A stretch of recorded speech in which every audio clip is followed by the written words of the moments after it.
ఏ ముఖ్యమంత్రి ఈరోజు కూర్చున్నా, గతంలో కూర్చొని ఉన్నా, దానికి మూలకారకుడు ఎవడు? పొట్టి శ్రీరాములు. ఆయనే లేకపోతే, ఆయనే బలిదానం లేకపోతే మనకి ఈ రోజున ఆంధ్ర రాష్ట్రం అనేది ఉండేది కాదు. సో నేను ఉన్నది దేనికి అంటే, ఇంతమంది గొప్ప మహానుభావులు ఉన్నారు. నేను అన్నా క్యాంటీన్లతో మాట్లాడి ఒకటే అడిగాను, అన్నా గారి క్యాంటీన్లతో పాటు డొక్కా సీతమ్మ గారి క్యాంటీన్లు రావాలి.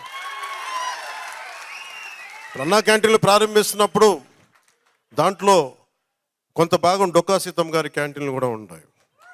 దేనికి పెట్టుకోవాలి డొక్కా సీతమ్మ గారి? ఎందుకంటే అసలు మనకి ఈ రోజున ఒక పూట భోజనం పెట్టడానికి హోటల్లో పెట్టేయచ్చు, కొని పెట్టేయచ్చు. ఆ రోజుల్లో కట్టెలతో వండాలి, వర్షాలు. అలాంటి సమయంలో ఆవిడ కూర్చొని అమ్మ సీతమ్మ ఆకలి అంటే కూర్చోబెట్టి అన్నం వండి పంపించే, లంకల దగ్గరికి వెళ్ళి కూడా ఆవిడ చేసేదంటే, అలాంటి విలువలున్న మనుషులు మనం గుర్తు తెచ్చుకోకపోతే సమాజం విచ్ఛిన్నం అయిపోతుంది.